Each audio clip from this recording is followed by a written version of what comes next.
Selamat pagi, perkenalkan nama saya Luciana Ensinosa dengan NIM 210-208-501015. Hari ini saya akan mempresentasikan tentang fenomena sosial dalam masyarakat di bidang kesehatan.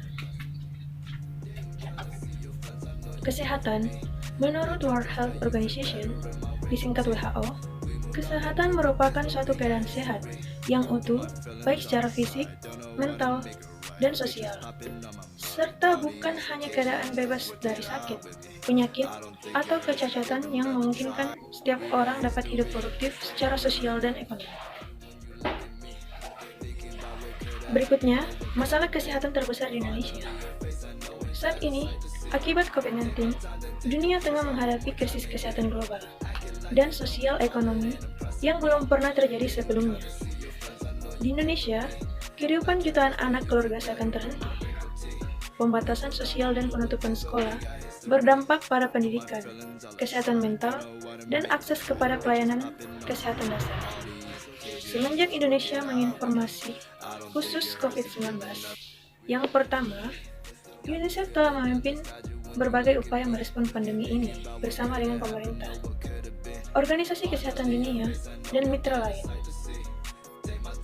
Cara cegah COVID dan bangkit pandemi diantaranya dengan memakai masker, cuci tangan, jaga jarak aman, dan batasi mobilitas, serta lakukan vaksinasi.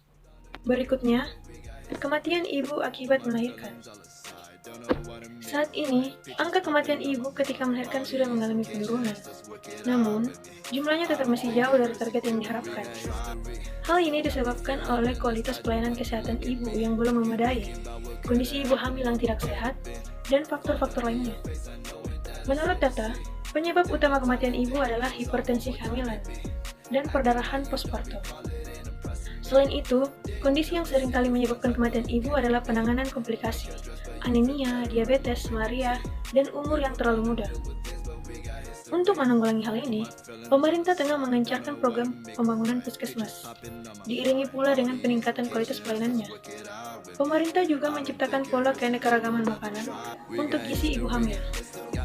Program KB yang dicanangkan juga digunakan untuk menurunkan angka kematian ibu. Berikutnya, kematian bayi, balita, dan remaja. Dalam 5 tahun terakhir, angka kematian bayi dan balita memang sudah mengalami penurunan. Namun serupa dengan angka kematian ibu akibat melahirkan, ini masih jauh dari target. Penyebab kematian utama pada bayi dan balita adalah intrauterine fetal death dan berat bayi lahir rendah.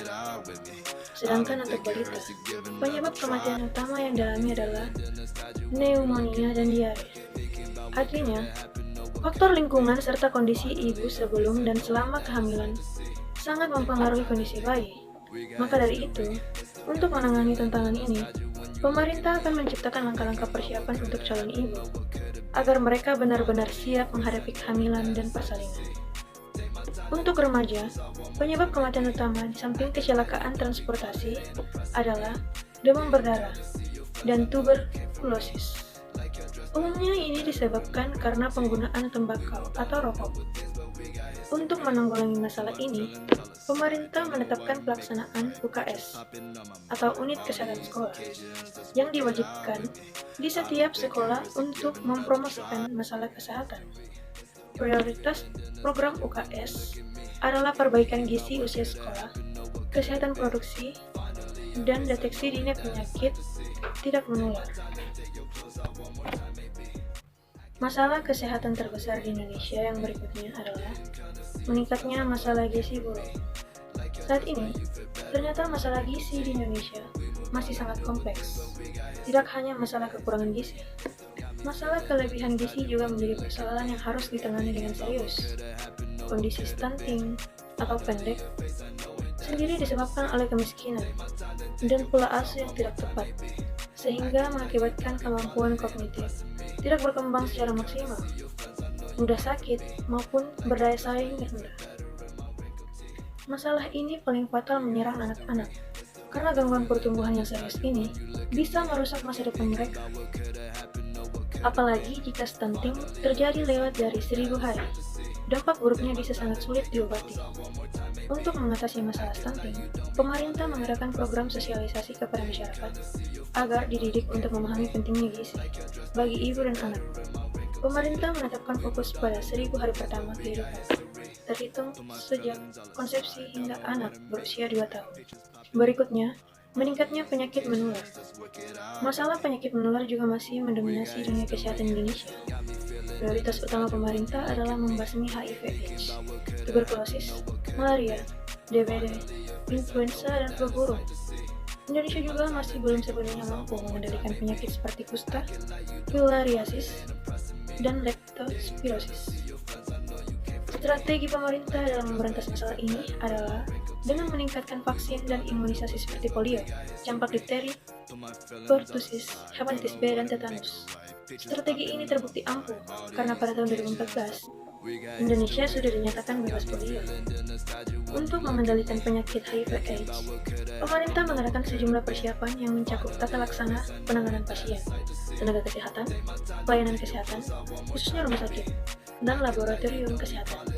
Selain itu, untuk menurunkan tingginya risiko penyakit menular, pemerintah juga mengembangkan early warning and response system atau sistem kewaspadaan dini dan respon, yang diharapkan ada peningkatan dalam deteksi dini dan respon terhadap peningkatan tren kasus penyakit tertentu.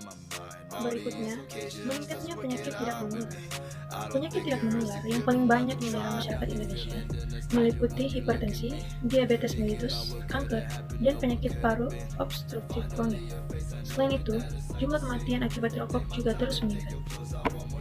Strategi pemerintah dalam menanggulangi masalah ini adalah dengan melaksanakan pos pembinaan terpadu pengendalian penyakit tidak menular, disingkat Posbindu PTM, sebagai upaya memonitor dan deteksi dini faktor risiko penyakit tidak menular di masyarakat.